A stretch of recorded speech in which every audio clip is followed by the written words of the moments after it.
answer. Yeah, this question was correct. The reason is because inner monologue are extremely difficult to study. Yeah. After all, no one can peer into another person's mind and see exactly what's and how they're thinking. Exactly, yeah, that's correct. Everybody does inner monologue, but um, it's really difficult to study it. It's not behavior. It's people's mind, people's thinking, right? Exactly. It's challenging to study because it's all internal and personal.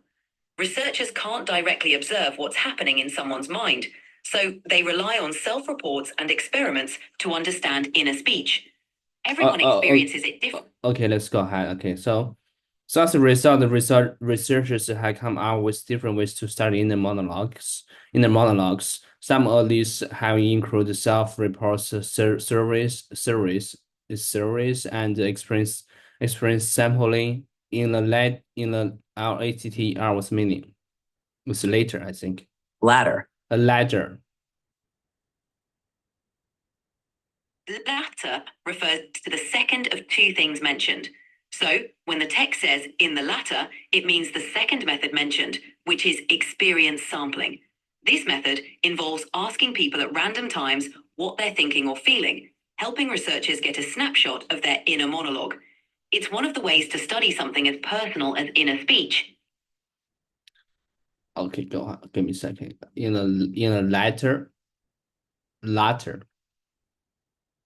Yeah. Latter. Okay, latter. I Ladder. prefer the latter option for our dinner plans. Okay, so it's kind of like okay, now I'm gonna become like a to train is not inner just honor monologue. Okay, here. Okay, so I'll play one. I'll play A. Okay, so what we're gonna have to eat at our dinner and is noodles or dumplings. And the B answers okay. I prefer the latter option for our dinner, right? Is that correct? That's right.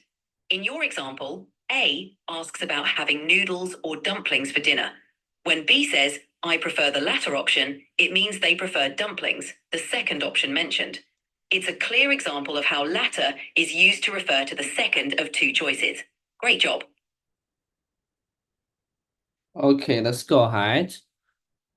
And okay, so okay, summary. Okay, so in a latter research participants are asked to keep a diaries or taking part in interviews in order to provide open-ended data about their inner experiences. Okay, that's great. So just ask participants whenever they have inner monologue, just write it down, right? Just take the notes. Okay, so an experience sampling method called the descriptive experience sampling is often used in studies of inner speech. It was developed by psychology professor Russell Herbert, right? It's Russell. I don't know how to pronounce his name correctly. It's pronounced Russell Hurlbert. He developed descriptive experience sampling, DES, where participants note their thoughts and feelings at random times, providing a snapshot of their inner experiences. This method helps researchers gather detailed, real time data about inner monologues. It's a useful tool for understanding how people experience their thoughts throughout the day. Would you like to know more about this method? Okay, yeah, let's go. Give me a second. So, let me do. Okay, so Russell. Okay, let's experiment. Curious. Do you curious about this? Do you know let's experiment? Yes, Russell Hurlbert's descriptive experience sampling, DES, involves participants carrying a device that beeps randomly. When it beeps, they write down or record what they were thinking or feeling at that moment. This method helps capture spontaneous thoughts and feelings, providing a real time glimpse into a person's inner monologue. Researchers analyze these reports to understand patterns in thinking and emotional experiences. It's a fascinating way to study something as subjective as inner speech. Would you like to try a mini version of this experiment? Okay, so in a short, these different ways of investigating in the monologue have led to consistent inconsistent. Okay, inconsistent results. Uh, Inconsistent. inconsistent results. As a result, researchers have come up with different answers to the question of how prevalent they really are. Scholar. Scholar. What means scholar? A scholar is someone who studies a subject in great depth and Okay. has a lot of knowledge about it. Okay. Some Scholars. scholars, scholars have suggested that everyone has an inner monologue and it never stops doing working hours. Others, posit, right? Suggest.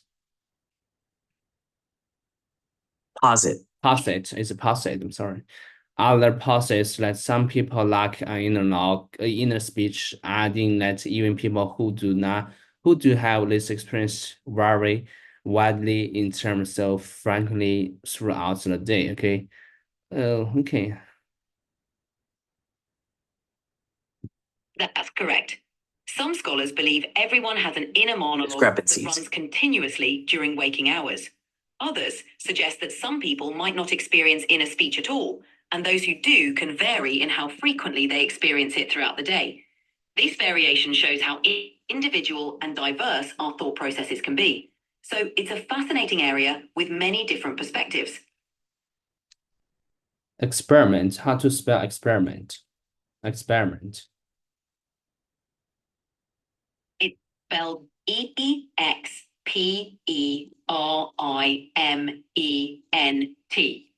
Okay, I got you. Thank you.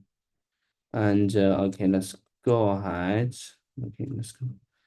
Okay, so for example, and Harvard anticipates that anticipate like smart guys. Okay, anticipates that between 30% and 50% of people frankly experience an inner monologue. His research using descriptive experience sampling has indicated that most people don't experience their inner monologue all the time, and many go through large parts of their days without experiencing it at all. On the other hand, researchers using different research methods have conclude. Let's see, Concluded. Concluded that the frequency of inner speech is much higher. One study suggests that the people experience it 75% of the time. Okay, so I was running another the research method what it is. So you know that's the second method is about just ask the participants take notes and write what they experienced at I mean in their inner monologue. So I was running another method and is what kind of it is method. Another common method is self-reports or surveys, where participants answer questions about their inner speech at specific intervals.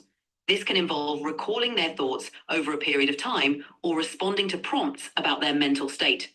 These methods can give a broader picture but rely heavily on participants' memory and interpretation. These different approaches can lead to varying results about how often people experience inner speech. Would you like to know more about these surveys or other methods?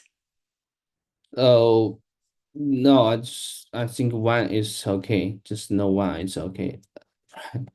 Okay, so because I'm not really just it's not my professional. I just want to know some of it. Got it. Having a basic understanding is totally bit about different topics. If you ever want to dive deeper into any subject or have more questions, feel free to ask anytime. Okay, let's go ahead and let's move to the the okay, just let's move to the go ahead. Let's move to the last. It's kind of like last, but I don't want to. Okay, why do some people like? Okay, how people without an image. Okay, so and okay, so let's see. And okay, just curious about okay, how do people without an inner monologue think? Okay, so for those who have an inner monologue, it can be hard to understand how people think. And for those who have an inner monologue, it can be hard to understand how people think when they don't have this experience. However, research has shown people generally think in very different ways, and only one of which involves an inner monologue. Okay, those ways of thinking are okay. So I got it. So actually, people have like five ways to thinking about something, and did you know what's the five ways to think about something? Yes, there are different ways people think without an inner monologue. These can include 1. Visual thinking, imagining pictures or scenes in the mind. 2. Sensory thinking, using senses like touch, taste, or smell to process thoughts. 3. Emotional thinking, focusing on feelings and emotions. 4. Pattern thinking, recognizing patterns or connections between ideas. 5. Kinesthetic thinking, understanding ideas through movement or physical sensation. These methods show how diverse and flexible our thinking can be. Each person might use a mix of these ways depending on the situation. It's fascinating how our minds work. No, you are wrong, and it's wrong. Okay, so I just read it. Okay, those ways of thinking are okay. Inner speech, our inner monologue is which in which we speak words in our mind, and the inner seeing, imagining. Okay, you're right. Maybe okay, just like they have different ways to name it. Okay, so inner seeing is imagine an image in our mind that doesn't match what we are seeing in reality. For example, you might conjure an image of a place you want to vacation. Yeah, that's correct. Exactly. So, it's totally true. Okay, it's totally true. Okay. So yeah. So give me example. I'm sorry. Just give me a second. I'm gonna to write something. Mm, mm, give me some. Take your Okay, just give me time. But No rush. Take all the time you need. okay. Okay, five ways. Okay, so, okay, give me a second. Okay, so the first is the inner speech. Okay, so our okay, the first inner speech is kind of like a inner monologue, right? Inner speech thinking is kind of like how we think about things, right? Exactly. Inner speech is like having a conversation with yourself in your mind. It's your internal dialogue where you think in words. It's one of the main ways people process thoughts, plan, and reflect on experiences. Would you like to continue with the other ways people think? Yeah, definitely. Okay, inner speech. Okay, five ways. Okay, thinking. Let me say, hold on. Thinking. Okay, inner speech. Inner speech is totally like a it's totally it's completely just an inner monologue, right? Just like speak to yourself. Yes, inner speech is essentially your inner monologue, talking to yourself in your mind. It's the voice you hear when you're thinking through a problem, planning what to say, or reflecting on something that happened. It's a key part of how many people process their thoughts. Would you like to hear about the next way of thinking? Yeah, the next way. Hold on, give me a second. The next way is give me a second. Mm, The next Take your way. time. The next way is inner seeing. Okay, inner seeing, and okay, the next way is inner seeing. Give me a second. Ah, Sure, inner seeing means visualizing, creating yeah, pictures. I knew it's inner seeing. Give me a second. I'm writing. I'm taking notes. Got it. Take your time to jot down your notes. Mm, yes, I'm taking notes. I'm taking some notes. Okay, so okay, No problem. Let me know when you're ready to continue. okay. Oh, okay. Go on. Got oh, inner thinking. Okay, so the next is inner seeing. Is inner seeing. Inner C. Okay. Yes. Inner C.